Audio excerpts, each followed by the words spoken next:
RCN. Le son de la différence.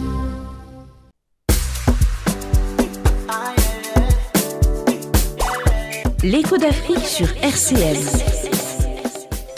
Aïe, aïe, aïe, aïe, aïe, aïe. L'écho d'Afrique sur RCN, nous sommes encore de retour en studio aujourd'hui avec un invité.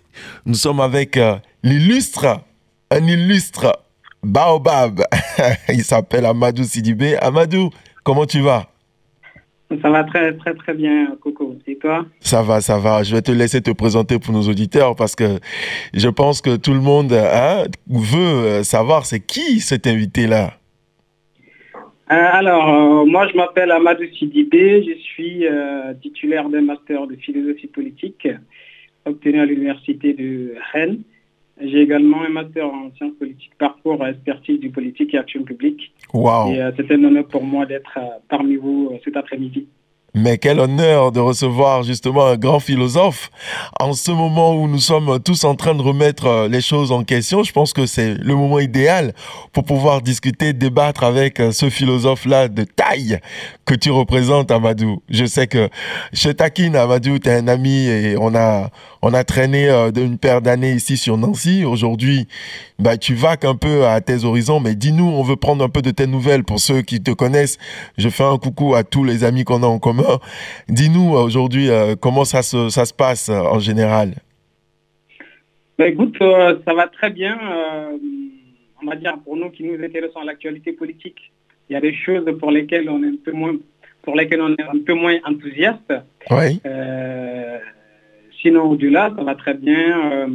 Je suis engagé dans des mouvements associatifs, un peu comme toi. On va en reparler tout à l'heure, j'imagine. Après, je suis aussi engagé dans d'autres mouvements politiques, par ici, par là. Et puis, on travaille à faire en sorte d'améliorer la société, de participer également à des réflexions philosophiques, sociales, pour faire en sorte que nous puissions apporter quelque chose à cette société dans laquelle nous vivons. Eh oui, tu as tout dit. Je pense que tu as lancé effectivement une belle introduction pour le thème de cette émission. Donc aujourd'hui, nous serons un peu en mode freestyle parce que on voudrait vraiment justement, c'est voulu que le sujet soit assez ouvert pour qu'on puisse un peu parler de plusieurs sujets en même temps, mais rester toujours sur le message d'espoir que cette émission a toujours envie de donner toujours cette capacité à nos auditeurs d'apprendre et d'acquérir des compétences tout en écoutant nos émissions.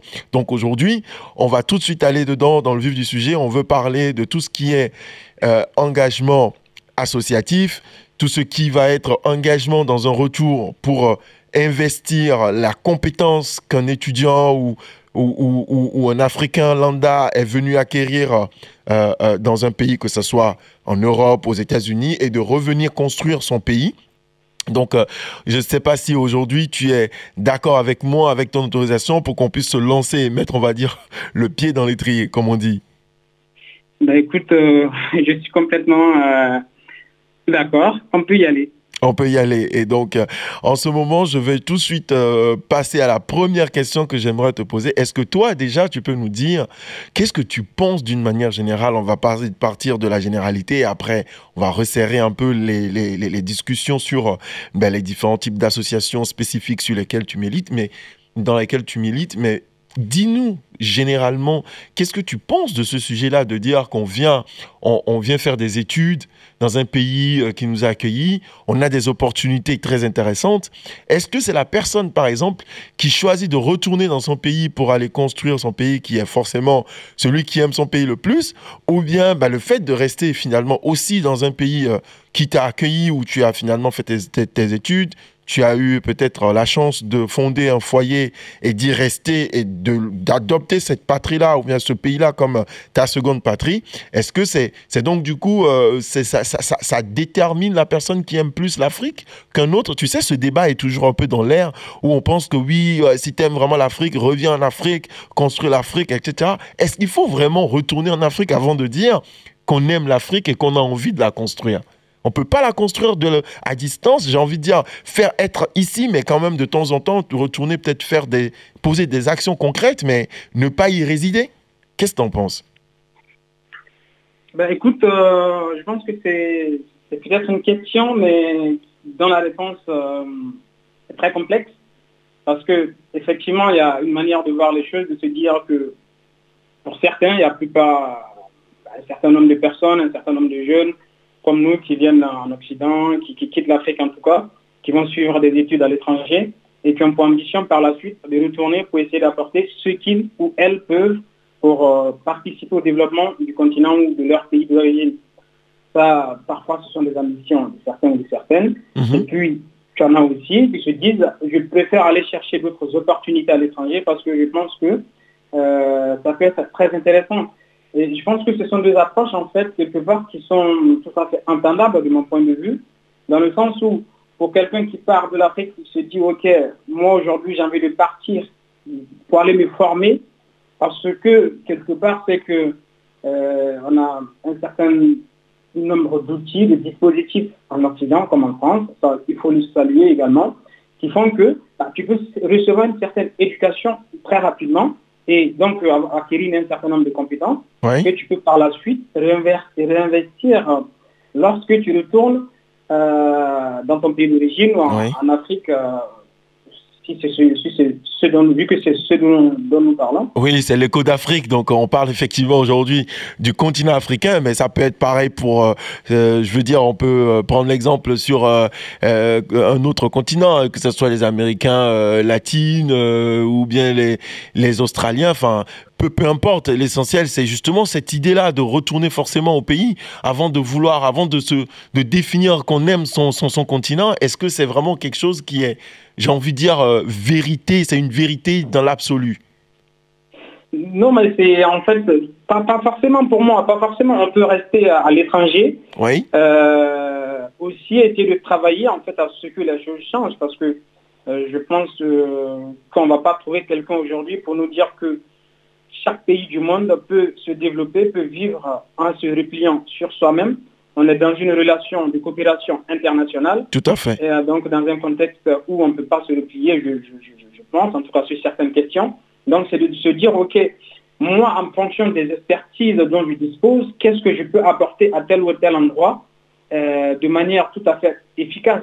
C'est plus la question, je pense, qu'il faut se poser. Donc, quelles compétences j'ai? Qu'est-ce que je peux apporter à partir de ce moment, du moment où on se pose des questions et qu'on essaie d'y répondre, on peut à ce moment-là se dire, OK, je préfère rester peut-être dans un pays comme la France et essayer de travailler avec des mouvements associatifs, des acteurs institutionnels, que ce soit le ministère des Affaires étrangères, là encore, ça dépend des compétences de la personne, et puis de dire, OK, moi j'ai envie d'améliorer cet aspect-là de ce continent africain ou de ce pays d'où je suis, dans lequel je suis né, on va dire, quelque part.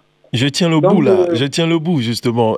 Toi qui as fait un parcours par exemple, on sait tous que les étudiants quand ils quittent l'Afrique, c'est souvent faire des études d'ingénieur, faire des études de docteur, etc. Mais je sais qu'on en a déjà discuté et je te charrie en te demandant ça, mais tu quittes l'Afrique et tu viens faire la philosophie en France. Déjà, ça, quelles compétences veux-tu acquérir pour pouvoir justement retourner aider l'Afrique? Est-ce que l'Afrique a vraiment besoin de philosophes aujourd'hui ou plus d'ingénieurs ou de médecins, etc. Et comment toi justement, tu l'as vécu allez, on va dire, entre guillemets, cette stigmatisation de la chose? Parce que quand tu arrives, tu dis à tes amis que toi, tu fais la philosophie, j'imagine tout le monde ouvre les gros yeux pour te regarder, mais lui, il va venir nous apprendre quoi après en Afrique, n'est-ce pas? Oui, tout à fait. Je pense que c'est des questions qui se posent, en effet, surtout en ce qui concerne la philosophie, au sujet de laquelle nous avons observé, on observe encore une perte d'influence depuis un certain nombre d'années, de décennies maintenant. Il n'y a pas que la philosophie, il y a aussi la sociologie, peut-être un peu moins la psychologie selon comment on appréhende les choses. Mais pour ce qui est de la philosophie précisément et de ce qui est mon cas, c'est que effectivement, lorsque moi je suis arrivé en France et que j'ai rencontré un certain nombre de personnes, on me posait cette fameuse question, qu'est-ce que tu fais, qu'est-ce que tu suis comme formation, et je répondais à la philosophie. Et il y avait toujours, en fait, cette réaction de la part des personnes qui me posaient la question avec un petit sourire parfois dans le coin, mais qu'est-ce que tu vas faire avec? Moi, le premier, j'avoue que j'ai fait le même sourire. Voilà, et pourtant, je pense que parfois, on se trompe beaucoup en considérant que la philosophie, des disciplines comme la philosophie, n'ont pas d'apport en ce qui concerne notre société. Bon, peut-être, si on on aborde très rapidement la question historique, bon, on dit que très souvent, la philosophie, c'est la mère des sciences. Il y a peu de personnes pour le contester, je pense. Après, comme je disais tout à l'heure, c'est que la philosophie a perdu d'influence depuis un certain nombre de décennies maintenant, ce qui fait qu'on a du mal à savoir, en fait, qu'est-ce que la philosophie ou un philosophe peut apporter concrètement. Mais je pense qu'il y a tellement de choses à... La philosophie a autant à apporter, je pense, qu'une formation en ingénierie, une formation en géographie, une formation en... quoi d'autre que je peux citer, peut-être auquel on a pas davantage d'importance. Médecine. En management, si on veut. Ouais. Parce que on est dans un contexte où, pour ma part, j'ai l'impression qu'on accorde moins donc à la question de la réflexion, de comment on aborde les choses, comment est-ce qu'on définit les choses, et on passe tout de suite à la pratique et parfois sans être convenablement préparé à un certain nombre de choses. Et la philosophie permet en fait d'aborder ces choses-là différemment, de se dire, ok, je fais ceci, mais pourquoi faire? Aujourd'hui, on parle beaucoup d'environnement, par exemple. Il y en a qui vont te dire, ok, l'environnement, moi, c'est pas un sujet qui m'intéresse, je ne vois pas en quoi. On pourrait, s'imposer des contraintes pour répondre à des environnements que peut-être l'homme n'a pas créés. Là encore, ça se discute, mais n'étant pas climato-sceptique, je pense que l'homme a sa part des responsabilités. Tout à fait. Je suis complètement d'accord. C'est l'homme même, d'ailleurs, voilà, qui est à l'origine du changement climatique. Bien sûr. Donc, c'est de se poser ces questions-là, de se dire, ok, la philosophie, elle est là aussi pour former des personnes qui sont capables d'analyser la société, qui sont capables de proposer en fait des visions théoriques et qui sont capables de construire un idéal pour la société. Parce que sans cet idéal que nous avons, on peut certes débattre de plusieurs sujets, prendre plusieurs pistes, mais est-ce qu'on pourra réellement proposer des projets de société qui conviennent réellement, des projets qui conviennent réellement à nos sociétés et qui puissent faire du sens dans ce sens-là. Je pense que, vu comme ça, la philosophie a pour moi autant d'importance que d'autres disciplines dont j'ai parlé tout à l'heure. Oui. N'empêche, certes, oui, il y a peut-être certaines dimensions, on peut se dire la philosophie peut-être peut ne pas être aussi importante, mais on abstraite peut-être, mais important. Oui, voilà. C'est important, puisque je te rejoins. Tu sais très bien que, de toute façon, quand on rentre dans des discussions de la philosophie, nous deux, c'est des sujets qui sont très importants et qui me tiennent à cœur, parce que j'ai eu cette chance-là, moi, quand j'étais en terminale, d'être vraiment immergé dedans, parce qu'on a eu la chance de l'avoir au programme, de l'avoir eu au programme depuis la seconde. Et puis, c'est dans ma promotion, en tout cas, quand moi j'étais encore au lycée, que la philosophie a été enlevée dans les programmes à la seconde et en première. Et donc, ils ont maintenu maintenant qu'en terminale. Et donc, du coup, ça fait que malheureusement, faire la philosophie une année seulement, parce que quand tu vas à l'université et que tu ne prends pas une filière qui parle de la philosophie, tu es un peu à côté de la... Enfin, tu ne revois plus jamais vraiment la philo. Et moi, cette chance-là de l'avoir fait depuis la seconde, la première et la terminale, bah, j'avoue qu'aujourd'hui, quand on parle des textes, par exemple, de Nietzsche, de Platon, de Socrate, d'Aristote, enfin, ce sont des personnes qui peuvent, enfin, ce sont des pensées, les existentialistes, les essentialistes, que ce soit nature et culture, tu vois, ce sont des choses qui me parlent, et donc du coup, ça permet, et d'ailleurs, aujourd'hui, je peux avouer que je dois une certaine vision globale de la vie à cette connaissance-là philosophique, parce que grâce à celle-ci, j'ai pu bâtir quelque chose de scientifique derrière. D'ailleurs, c'est pour ça qu'on dit que la philosophie est la mère des sciences. Et pour revenir justement, et tu as fait une belle transition dans tes propos, c'est de venir sur quelles sont les associations, les organismes dans lesquels aujourd'hui, par exemple, toi, avec tes connaissances, tu penses que tu es doté d'un certain outil avec lequel tu pourras aller faire avancer ces associations-là, ces organismes-là, que ce soit des partis politiques ou que ce soit des ONG, pour pouvoir finalement faire avancer la société. Tu peux nous en dire plus, que ce soit ici en France, dans lesquels tu es engagé, ou dans ton pays d'origine, hein, la Côte d'Ivoire?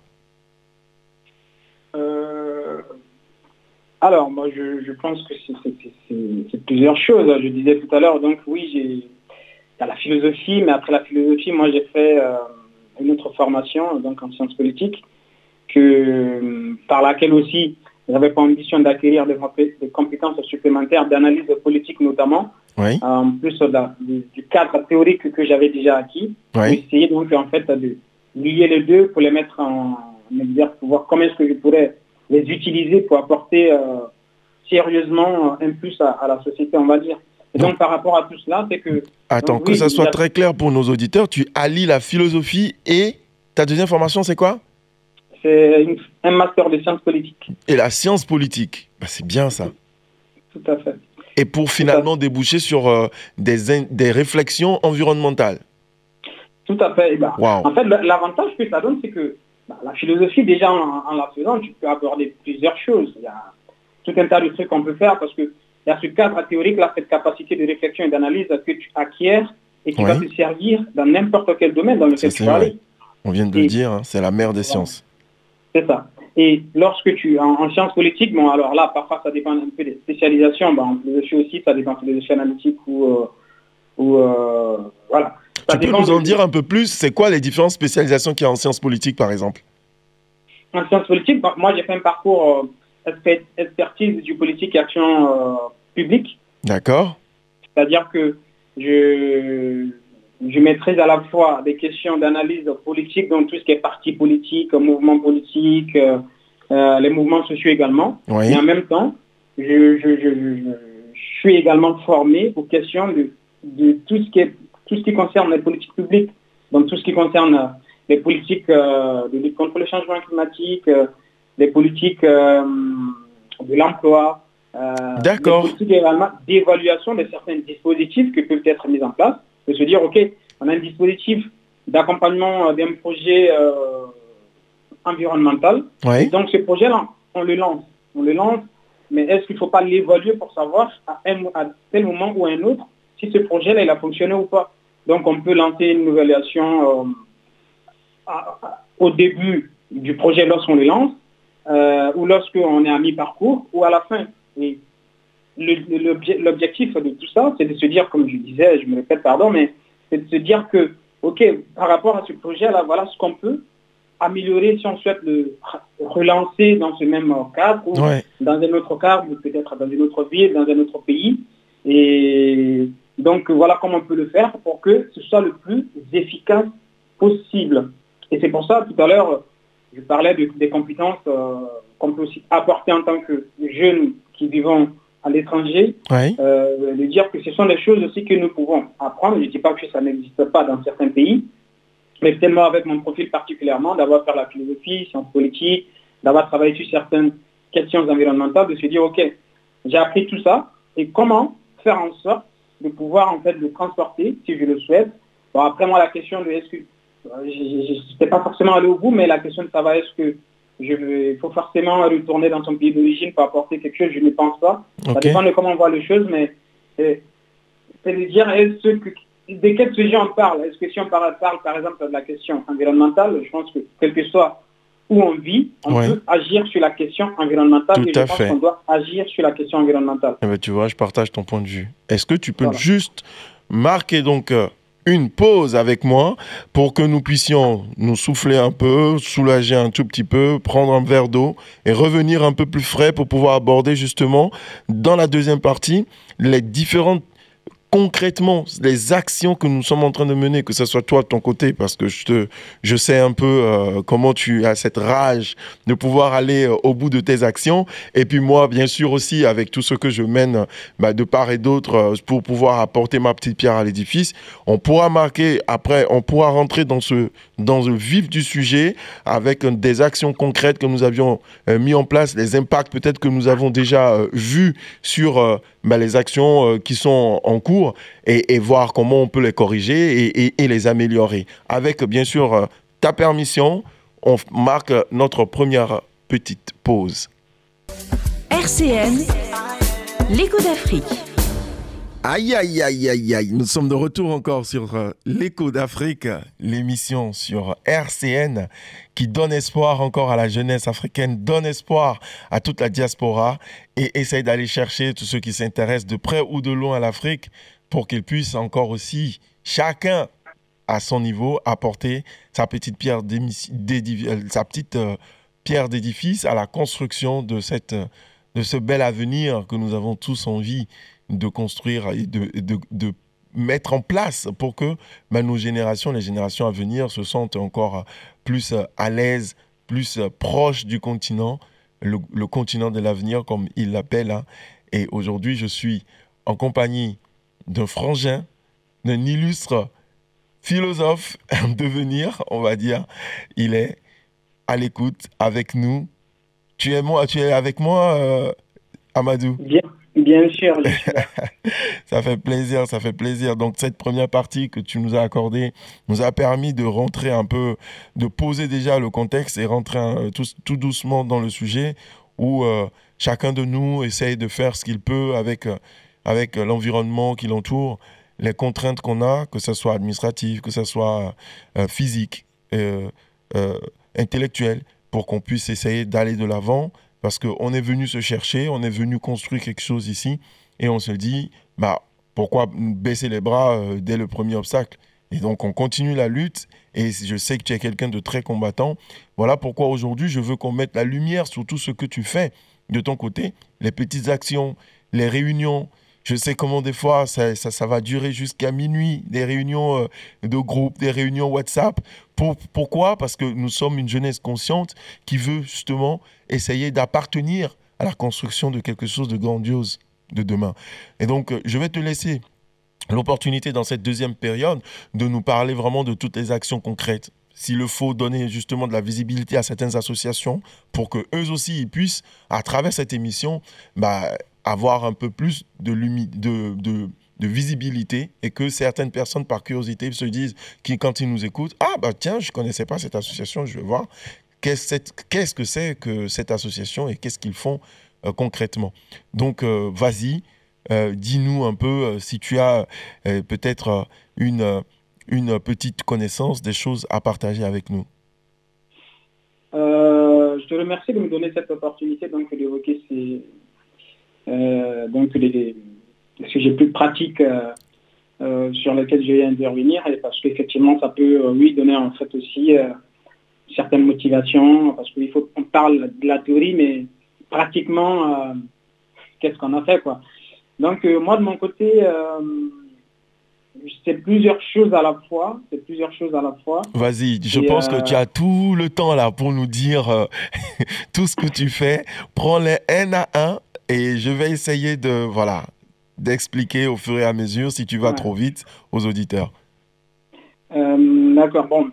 Je suis engagé sur des questions politiques aussi dans un parti politique ici en France, mais bon, je ne vais pas le citer ni évoquer mes actions, mes responsabilités là-dedans, parce que ce n'est pas ce titre-là que je suis là cet après-midi, mais je vais peut-être davantage parler de ce que nous faisons avec Eco-Attitude aujourd'hui, qui existe en France, au Togo, mais que nous entendons également développer dans les jours, les semaines, les mois à venir en Côte d'Ivoire.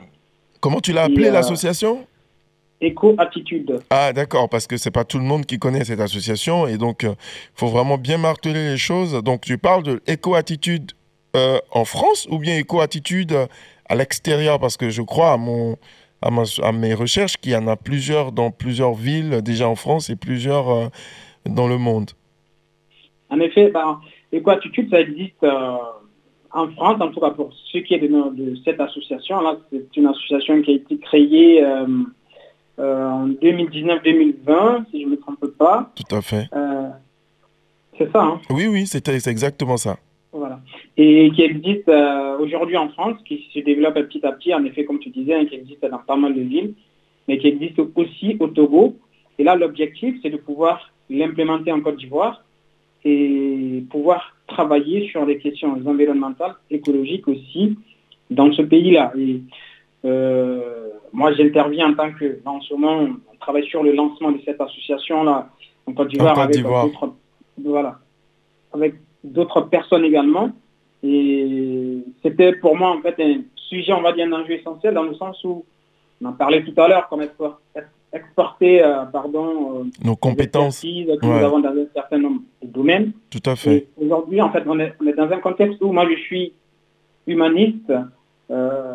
Humaniste, ça veut dire plusieurs choses. Absolument. Et peut-être pas grand-chose non plus. Humaniste, c'est quelque part aussi avoir une vision égalitaire et durable de la société. Avoir une vision égalitaire et durable de la société, c'est de s'interroger sur les enjeux de notre société. L'un des enjeux de notre société, on en a parlé dans la première partie de l'émission, c'est aussi la question écologique. la question écologique, elle se pose partout. De ce point de vue, on peut agir partout là d'où on est. J'en ai également parlé. Mais je le rappelle parce que peut-être on peut se poser la question de savoir mais comment ça se fait que je suis en France et que j'interviens pour une association qui va se lancer en Côte d'Ivoire. Tout à fait. J'allais te poser la question, mais tu m'as devancé. Explique-nous du coup. Voilà. Mais, je pense que c'est que il n'y a pas forcément de contradiction ou d'obstacle particulier dans le sens où, à partir du moment où on a des gens avec qui travailler sur ces questions et que ce sont des personnes également investies, on peut travailler sur ça sans aucun souci. Ça, c'est peut-être sur l'aspect organisation, mais sur l'aspect pertinence du projet écologique en lui-même, ça veut dire que pas mal de pays africains, aujourd'hui, sont aussi confrontés au changement, aux effets du changement climatique. Ah oui, c'est-à-dire que c'est clair. Il ne s'agit pas d'accuser qui que ce soit. Les causes peuvent venir de plusieurs pays différents, mais on assiste à quelque part à un déplacement de certaines conséquences liées aux émissions de gaz, de dioxyde de carbone qui touchent les populations les plus pauvres de la planète. Tout à fait. Et parmi les populations les plus pauvres, ce sont les populations africaines aussi. Donc, c'est de pouvoir dire, OK, comment est-ce qu'on travaille? Parce que là, je pense que la question, ce n'est pas de dire, étant donné que nous sommes des pays en voie de développement ou sous-développés, on ne va pas participer aux efforts de lutte contre le changement climatique. Je pense que c'est une inconséquence totale, c'est une aberration, une absurdité totale de dire cela si jamais on venait à le dire. C'est plutôt de dire comment est-ce qu'on travaille sur ces questions, donc travailler à la fois sur les questions sur la responsabilité individuelle, mais aussi pouvoir accompagner les acteurs institutionnels sur les actions qui sont entreprises pour travailler sur donc, tous ces effets-là. Accompagner les acteurs, c'est aussi de dire en tant qu'association et qu'attitude donc on va développer, c'est de pouvoir par exemple apporter notre expertise en ce qui concerne donc l'électrification de certains villages, de certaines villes, l'usage de manière plus ou moins efficace de la production électrique. Donc ce sont tous ces sujets-là en fait qui pour moi font du sens. Donc être là et pouvoir échanger avec des personnes qui sont de l'autre côté de la planète, ça n'empêche pas en fait parce qu'on a aujourd'hui aussi la chance de pouvoir disposer d'Internet qui nous permet donc de travailler à distance. Certes, il y a les conséquences écologiques, mais je pense qu'elles sont moindres que si je prenais un avion chaque semaine ou chaque mois pour aller en Côte d'Ivoire pour traiter de ces sujets. Donc, ça serait un peu pas écolo, quoi. Oui, voilà. Ça n'avait pas beaucoup de sens. Donc oui, pour moi, de ce point de vue-là, je pense que ça n'a pas forcément... ce n'est pas dépourvu de sens que de pouvoir travailler avec des personnes qui sont également investies de ce côté-là. L'objectif, c'est de justement, lorsque l'association sera lancée, de pouvoir, dans les 3 à 5 prochaines années, pouvoir être un acteur essentiel dans la lutte contre le changement climatique en Côte d'Ivoire, donc mener des actions de sensibilisation, des actions de formation de la jeunesse, mais pas que, de toute personne qui s'intéresse à ces questions, mais qui ne s'intéresse pas également. C'est à nous aussi de faire cette démarche-là, d'aller vers des personnes qui ne sont pas intéressées, qui ne s'intéressent pas à ces questions-là, pour leur en parler. Et en travaillant sur les questions écologiques aussi, c'est de pouvoir travailler sur la question des inégalités, parce qu'il ne faut pas oublier que les changements climatiques aussi, et de la pauvreté, voilà. Il ne faut pas oublier que le changement climatique a aussi des conséquences sur le monde agricole. C'est-à-dire qu'on a des sols qui sont de moins en moins fertiles et qui, du coup, pour nous qui venons donc de territoires, de régions où il y a pas mal d'agriculteurs, ça peut poser des soucis à partir du moment où l'agriculteur qui n'a plus sa plantation, sa ferme pour pouvoir subvenir aux besoins de sa population, parce que ce soit il vend son café, il vend son cacao, et que par la suite il a un certain revenu et qu'il partage, voilà, donc qui lui permet de subvenir aux besoins de sa famille. À partir du moment où le rendement n'est plus le même ou que la plantation disparaît tout simplement, ça peut poser de sérieux problèmes. C'est pourquoi l'association aujourd'hui Ecoattitude qui va s'implanter en Côte d'Ivoire se donne plusieurs objectifs qui sont très larges. Après, bien évidemment, lorsque nous serons lancés, il va falloir choisir, aller pas à pas, ne pas mener tous les sujets à la fois, mais aller pas à pas. Mais l'objectif final, peut-être pour m'arrêter parce que j'ai fait un tunnel là, Non, Mais, mais vas-y, voilà. je vais rebondir sur un truc tout à l'heure.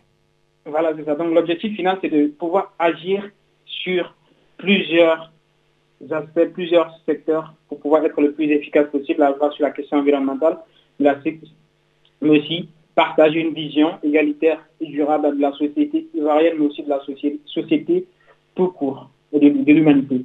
Oui, c'est très intéressant tout ce que tu as dit parce que je voulais justement bondir sur le côté déjà dans ta première prise de parole où effectivement il y en a qui, et ça on le voit, hein, tous autour de nous, il y a des gens qui se disent moi j'ai rien fait pour polluer la planète donc pourquoi est-ce qu'on me demande de faire des efforts? Mais c'est les grandes puissances qui ont pollué donc ils n'ont qu'à juste se débrouiller pour effectivement réparer leurs erreurs.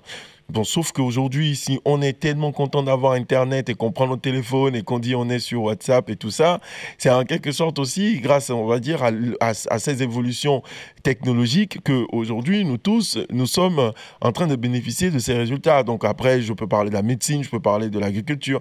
Et on en passe. Donc, on ne peut pas être en train de rejeter le tort sur des grandes puissances, alors même qu'on est tous quand même en train de bénéficier de leurs connaissances, de leurs compétences, de certaines choses qui font qu'aujourd'hui, bah, quand on dit on veut faire certaines études, bah, tu es obligé d'aller peut-être dans tel ou tel pays pour pouvoir aller faire ces études, parce que ceux-là, justement, ont une longueur d'avance. Et je revenais aussi sur ce côté où, pour te donner encore raison, où nous devons nous intéresser à la chose, c'est que si on se met dans nos quatre coins du mur en disant ouais voilà nous la question écologique ça ne nous concerne pas, mais le gros problème c'est que on est en train aujourd'hui de remettre on va dire en cause un système, et pour nous hein, de la diaspora je veux dire qu'on sait que voilà le développement peut-être que les États-Unis ont fait ou que l'Europe a fait et eux-mêmes le reconnaissent aujourd'hui. Il y a plein de choses qui sont en train d'être remises en cause pour être refait de la bonne manière.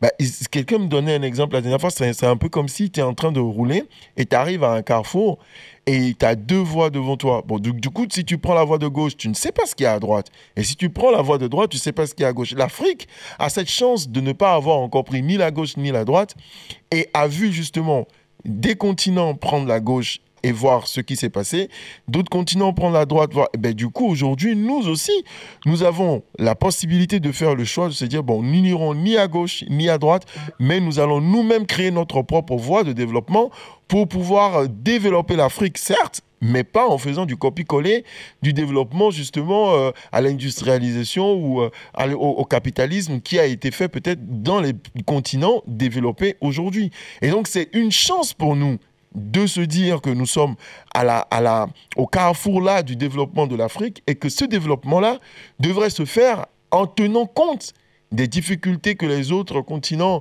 ont eues en allant justement dans une direction ou dans une autre. Et si tu es d'accord avec moi, si on a posé ce contexte-là et qu'on a fait cet état des lieux, forcément, on ne peut pas rester sans agir.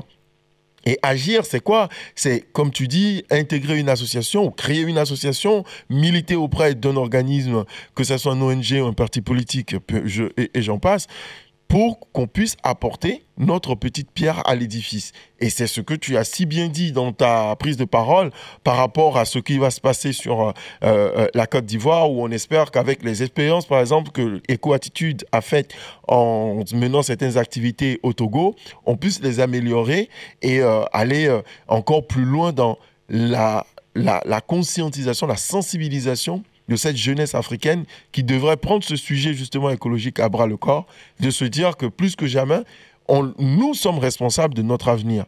Et je suis content que nous deux, qui sommes des jeunes aujourd'hui, se retrouvons sur un plateau que nous donne, cette chance que nous donne la radio RCN pour discuter de ce genre de sujet, parce que bah, on aurait pu prendre un autre sujet beaucoup plus marrant, beaucoup plus fun, mais on est conscient qu'on ne peut être en train de s'amuser que si la planète, demain, nous donne le cadre idéal pour pouvoir profiter de... Imagine, quand tu viens en été et que tu es pratiquement en train de mourir de chaleur, bah, qu'est-ce que tu as envie de faire? Tu restes chez toi. Alors que si demain, notre planète va mieux et qu'on peut profiter d'un soleil agréable, mais qui n'est pas écrasant, chacun se dit tout de suite, ah, il fait bon, j'ai envie de sortir, j'ai envie de profiter.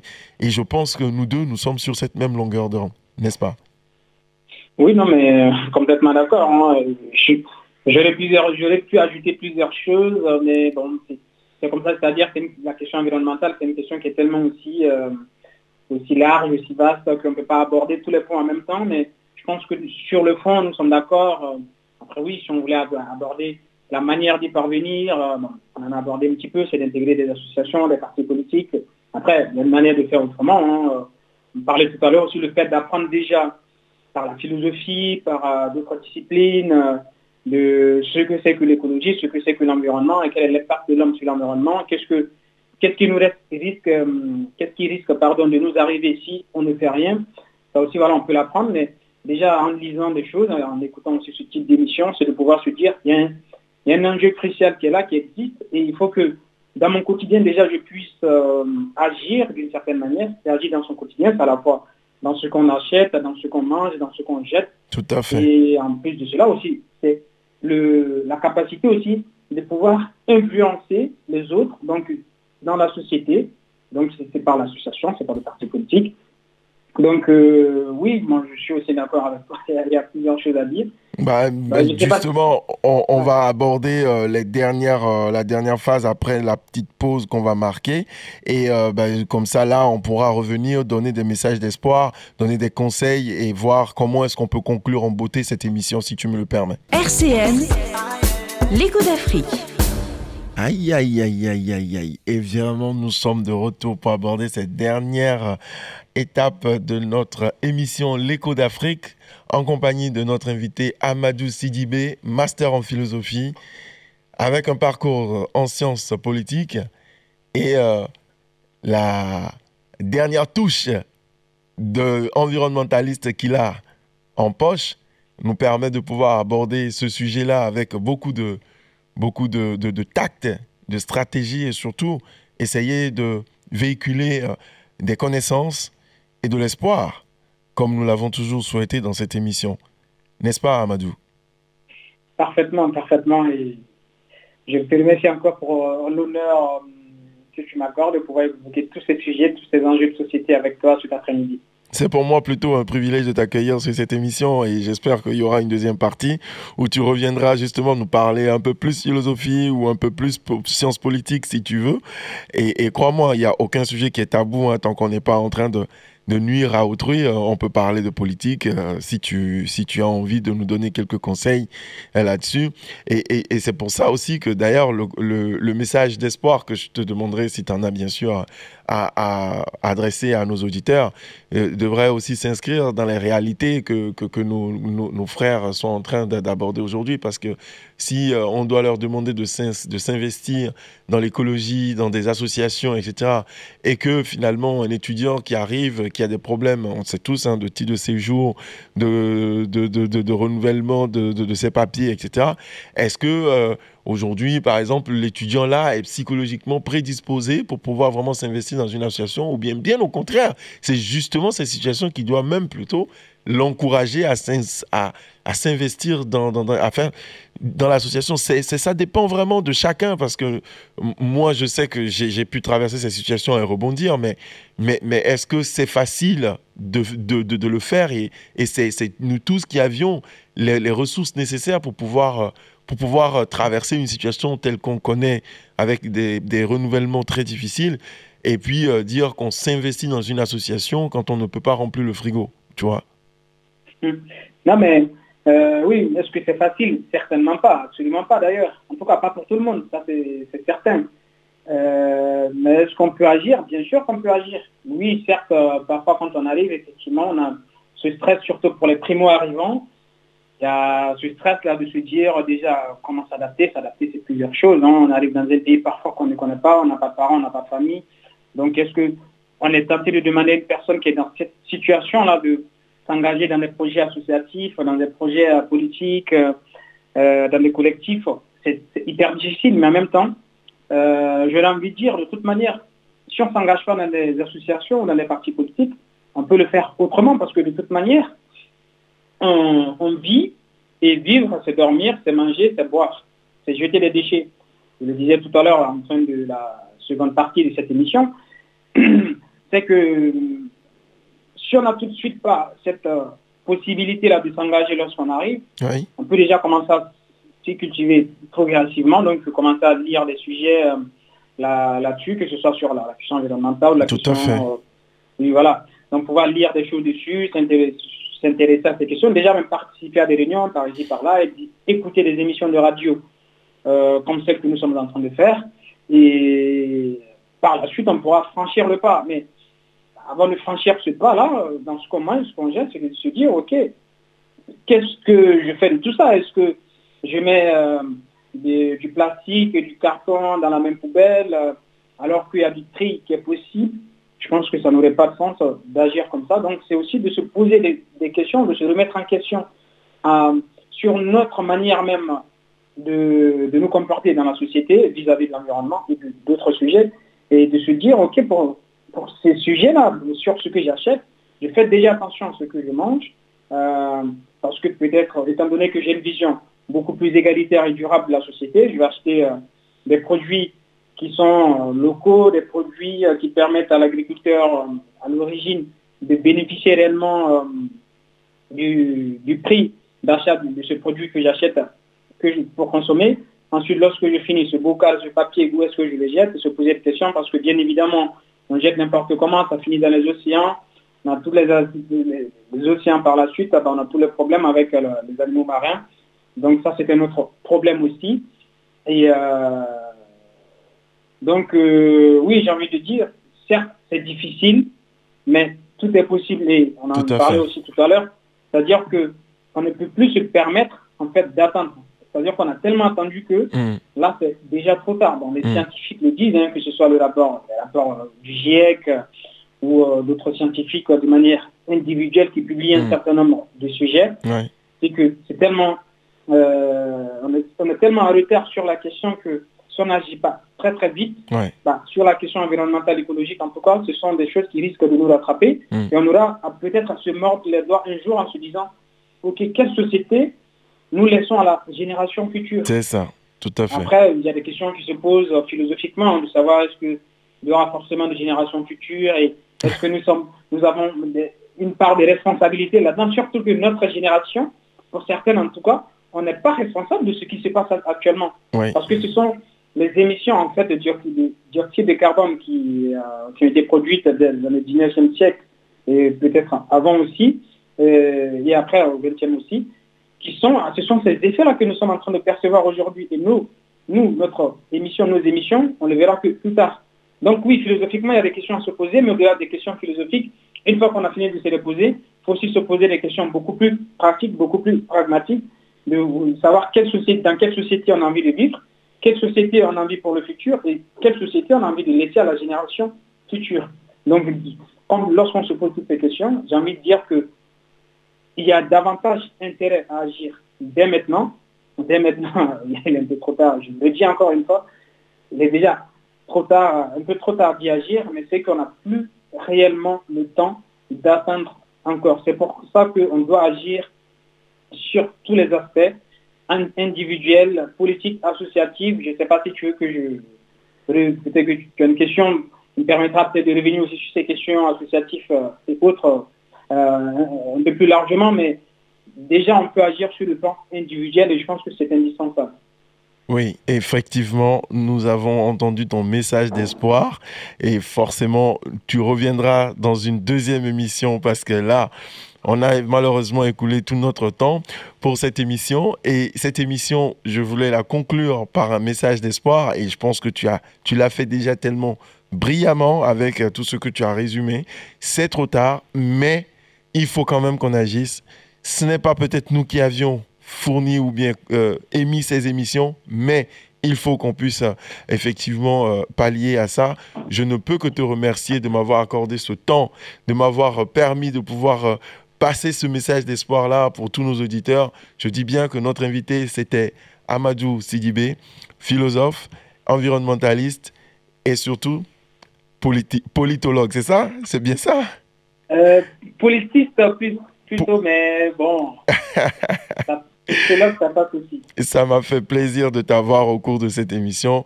Je dis à tous nos auditeurs qui nous ont écoutés, allez justement voir c'est quoi les associations, les différentes associations dans lesquelles vous pouvez vous inscrire. Éco-Attitude est là. Vous avez d'autres associations environnementalistes ou écologiques, que ce soit dans des ONG ou que ce soit dans des partis politiques, par exemple l'écologie des Verts. Vous pouvez agir. Merci à vous tous de nous avoir permis justement de mettre en place cette émission. Surtout merci à la partie technique. Je dis bien merci à Joris et à très très vite. Au revoir Amadou. Au revoir Coco, bonne journée à toutes et à tous. Bonne journée, au revoir. www.rcn-radio.org